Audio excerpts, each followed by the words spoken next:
Alright, YouTube, it's time to remark upon the state of the world as it is for Christmas. So, again, Merry Christmas, Merry Yule, Merry whatever else you happen to be doing today. I'm not really doing anything. I'm doing this, like, celebration stuff is coming tomorrow, actually. So I'm just doing, like, the gift wrapping and so forth for everyone here. Kind of a low-key day. It mainly centers around cookie eating, honestly. I'm feeling festive. But at the same time, both optimistic and pessimistic about mankind. We have, right now, too many Isildurs and not enough Aragorns in this world, as it were. There are too many people in power that wanted it, and too few people in power that were kind of didn't want it. They were hesitant to grasp it. We don't have enough wisdom in the world, that's for sure. You look around, most of the people remarking upon anything are a bunch of idiots. A bunch of fucking morons, honestly. Just one look at the news. It doesn't matter where in the world you are. It doesn't matter if it's U.S. media or if it's, from the middle of buttfuck Rwanda. You're still getting the same crap, sort of rehashed over and over by people easily controlled and corrupted. It's like even Donald Trump. Why do you think that I was hesitant to back him? Why do you think that I say he's a mild reformer at best? He's not some sort of total revolutionary. Once he gets into office, do you not think that the power of that office will begin to corrupt him? Of course it will. It corrupts almost everyone. The only people that have ever held that office who haven't been corrupted by it were people who, in many cases, didn't want it in the first place. Sound like Calvin Coolidge. Oh, why do I even... I do not choose to run. Some person like that. It's, people have unironically suggested I should get into politics. I'd be hesitant to even seek a local office. Any degree of power is a temptation for people.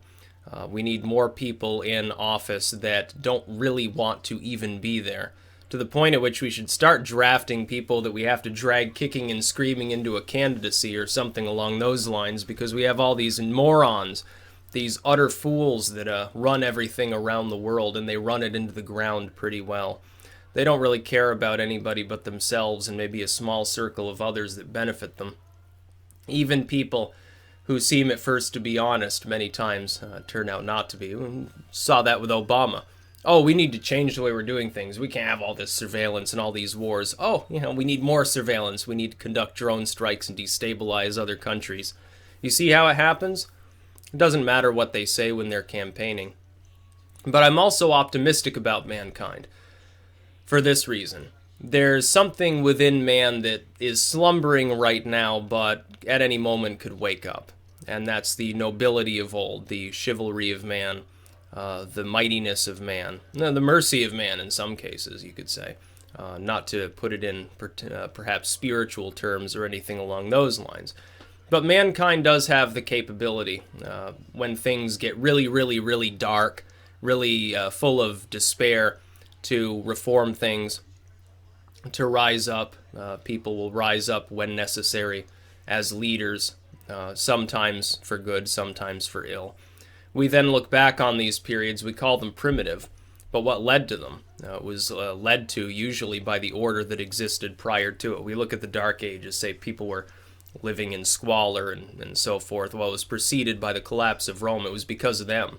The educated minds of the Western Roman Empire, those so-called great leaders that frittered away more and more productivity on useless crap, on building their gold-lined temples and tombs, on their precious jewels, and on enriching themselves. They're the ones that pissed away an empire that had stood for centuries. They're the ones that led to the problem that lasted centuries thereafter, until people rose up once again. Then they fell into chaos once again. Now they're risen up again. Now we're devolving into chaos for yet another time. Something will arise in mankind if we don't end up nuking the world into a pile of ashes. Man will survive. Even after nuclear war, I predict, mankind, a nucleus thereof, will survive. Most of that nucleus won't have anything to do with any westernized nation. The Russian people will be all but completely destroyed. The United States would probably be all but completely destroyed. Europe, China, maybe Oceania and so forth. Probably end up with a Brazilian empire or something along those lines. I'm sure it'd be amusing for the survivors here to see that rise up, because that'd be the only place that wouldn't get heavily irradiated, perhaps. Maybe some African empire, maybe the empire of Nigeria or the Congo or something. That's what you'd end up with in this world.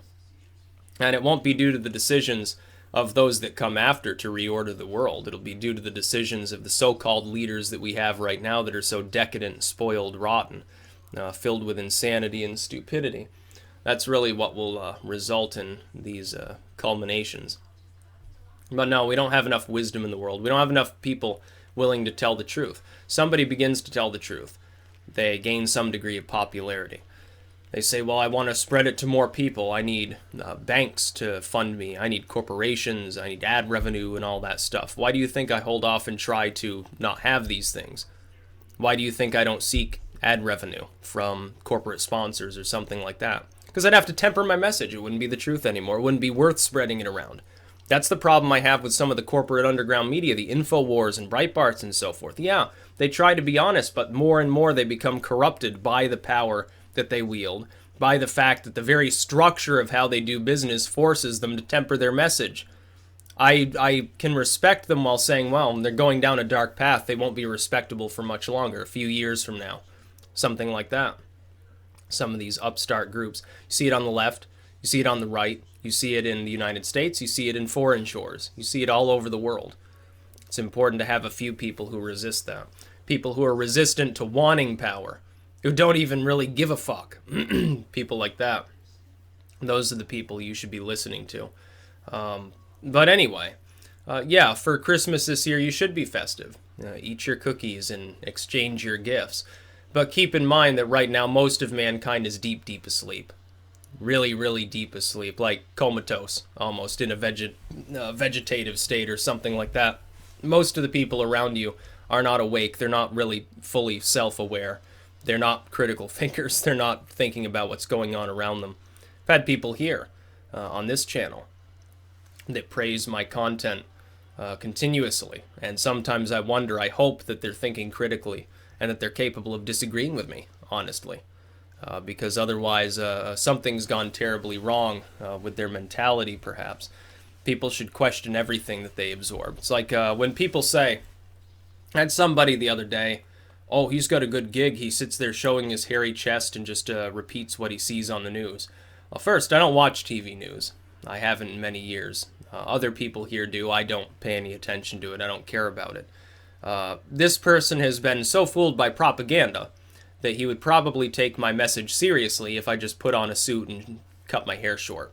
Had like a hair plug, cap teeth, and so forth. Sat in a $10,000 studio setup with like 3 laptops in front of me and stage lighting or something like that. Then I'd be taken seriously by a lot of these people.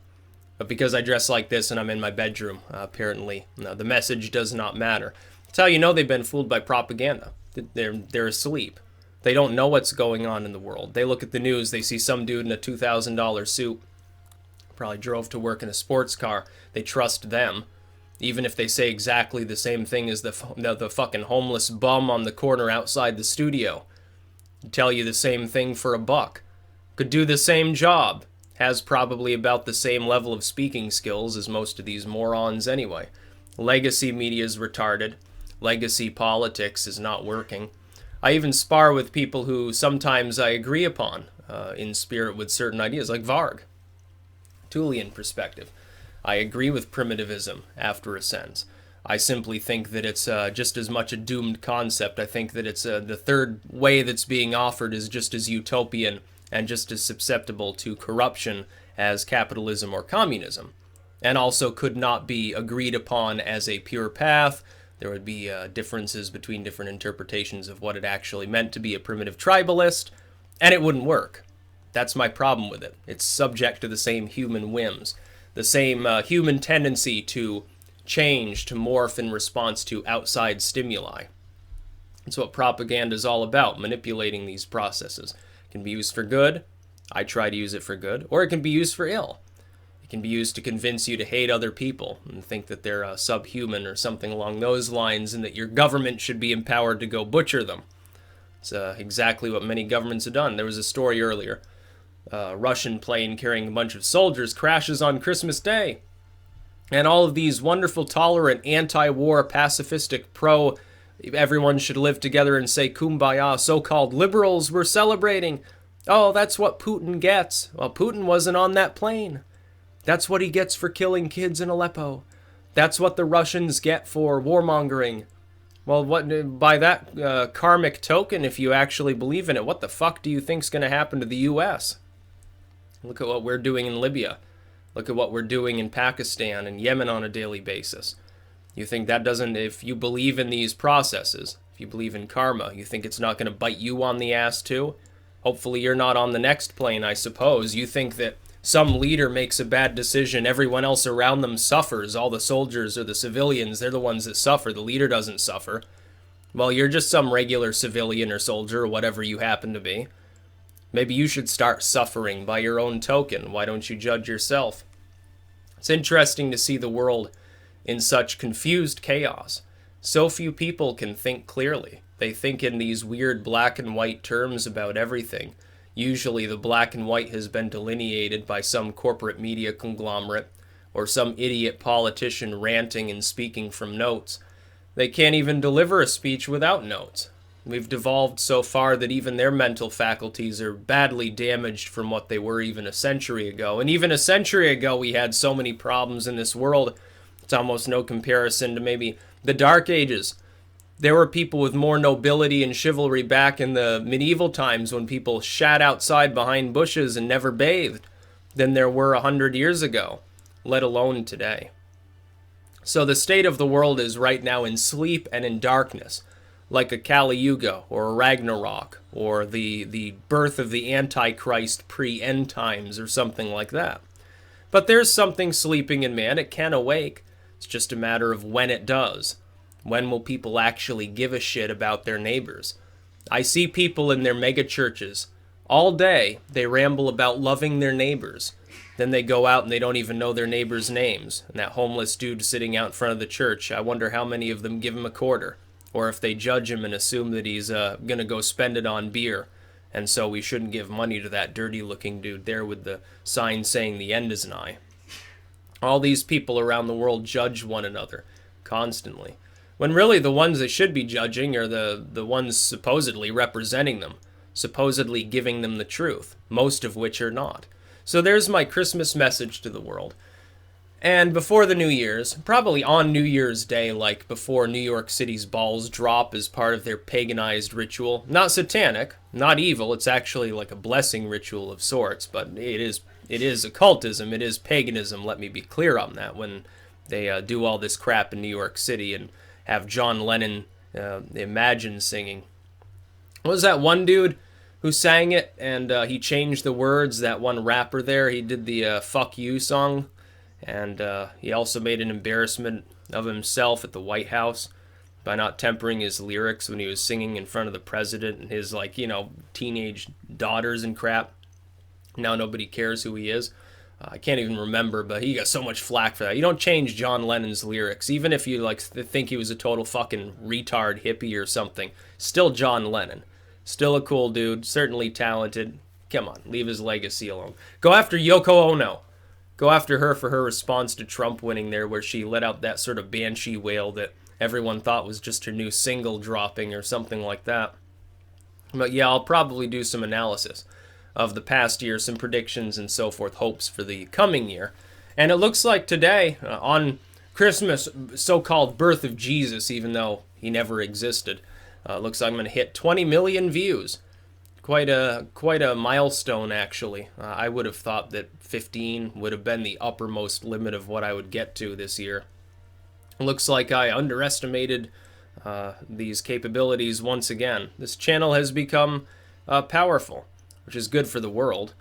If only more people wouldn't judge me by the fact that I don't wear a business suit. And I'm going to keep dressing this way. I don't care if it offends people. If you don't like this, don't go to the beach. You're going to see a lot of this. You better not go to the beach. You better not, use a public restroom. You might see some dude's ankles. It'll get you offended because you don't want to see bare skin or something, unless it's like from the neck up or someone's hands and wrists or something.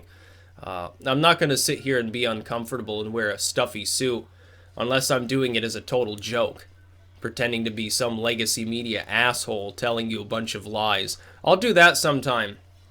I'll get like a used suit off eBay, something cheap that's like, moth-eaten and fucked up. I'll slap that on with a clip-on tie. I don't even know how to tie a tie, and I hope I never have to learn how.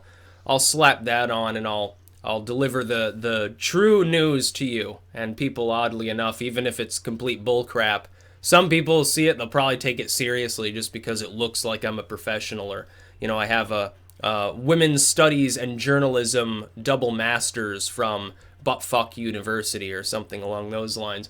I'm not going to change for anyone. I wouldn't change a thing about what I'm doing right now. And I'm going to keep fucking doing it forever. It's going to be great. I'll come back after I die and I'll do it all over again. You think I'm joking, but I'm not. That's about all. Peace out.